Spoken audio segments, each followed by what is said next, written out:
Good morning guys, Thetcglover here. So it's been a few days since my last video. My last one was I announced what was on the ban list, and hopefully I was fast enough. A couple people said thank you for being fast. I found out the ban list through your video, so that's exactly what I wanted. So thank you for the feedback. I wanted to be quick on it because I had no idea when it was going to come up. Someone said it was going to be 6 in the evening. Konami have changed how often the ban list comes, so they're basically in charge of the TCG, and they might want to set it so that the UK, Europe can get hold of it while they're not sleeping. So you know, it makes sense to maybe they'll upload it a bit earlier. So that's great. I'm really glad that Konami did that, because you know, it means that I don't have to wait until the day after to see it and to go through the whole night thinking what the fuck's going to be on the ban list.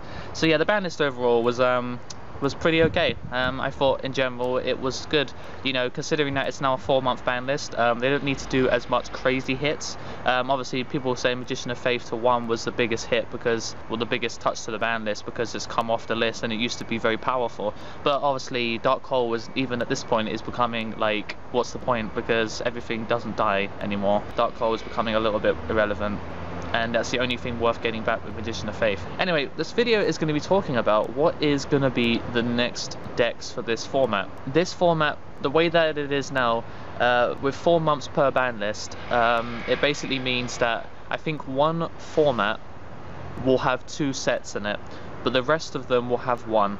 Either that or every set has 1 set. So the set coming up is going to be Legacy of the Valiant, which is going to come out at the end of January. So that means that we get about 2 months of Legacy of the Valiant support in our meta. And the only really big thing that I can say from Legacy of the Valiant, which I feel is going to make a big impact on the meta, is Bujinji Hair. And Bujinji Hair, banish it, and then you target a Bujin you control, and it doesn't die by card effects or by battle. And that itself is going to cause a lot of problems, because a lot of people were going, oh yeah, just spin it back to the top of the deck, oh yeah, just banish it, you know, without targeting it or whatever. And the fact is that Bujins are going to be very powerful, because they've now got a way to prevent targeting, they've now got a way to prevent getting destroyed by battle, and that is huge. And the fact that they've got Mizukuchi in their hand means that excess Tenkis can get you something that when your Yamato dies, you get Mitsukushi. So you never actually die. You just keep something on the field so that all of your Bujinjis in your graveyard are always live.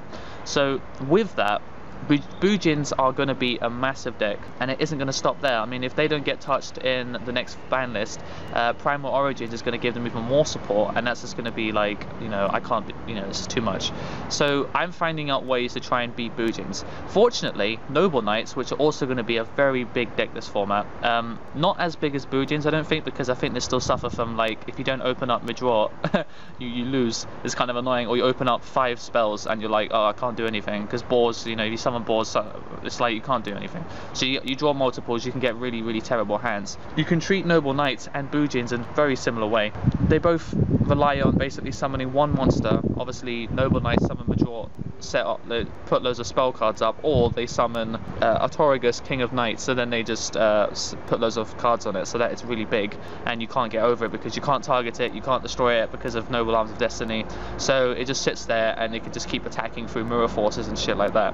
What I would say to you, for this format, find a way to get around a deck that can rely on 1 monster on the field. You can keep like bombarding it with tons of targeting cards, those are destruction cards, and make it use all of its resources, but generally while you're doing that, you're wasting your resources and they're attacking you and you're going to lose. So you're going to go, oh, I've just expended all of my resources on it and it doesn't die, so what do I do? So Bujinji Hair means that no matter how many times you throw stuff at it, it just doesn't die that turn, so it can speed the game up in a lot of ways for Bujins. And obviously with Crane in their hand, it means you can't just attack over it even if they don't have hair. So what I would say to you is basically just think of cards that don't target, like Creature Swap or Smashing Ground and stuff like that, to get around cards depending on what they have on their field. Obviously if you're playing against Noble Knights, you'd MST the Excalibur, because it's the only one that doesn't come back from the graveyard, so you can stop that and then you can target it with an effect that banishes it or spins it back, so you can go Lightning Chidori with it in Harpies, for example. Anomaly is due to be a good deck, but the deck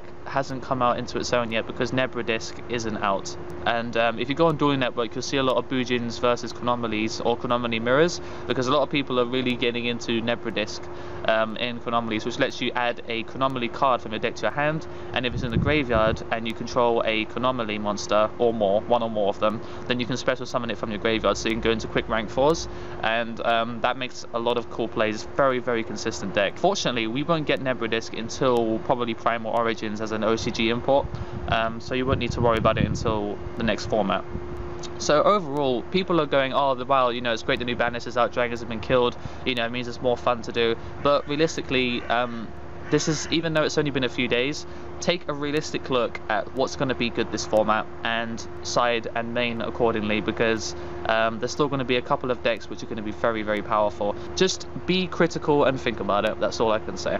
So yeah, comment down below, tell me actually what deck you plan on playing this format. A lot of people are going to play a lot of rogue decks, you know, I mean a lot of people are going to play Harpies for sure, I know that, because Harpies is really good at the moment, even though they lost 2 Divine Winds, you know, they don't give a shit because they've still got their free, their main field spell which pops spells and traps, Harpies Hunting Ground.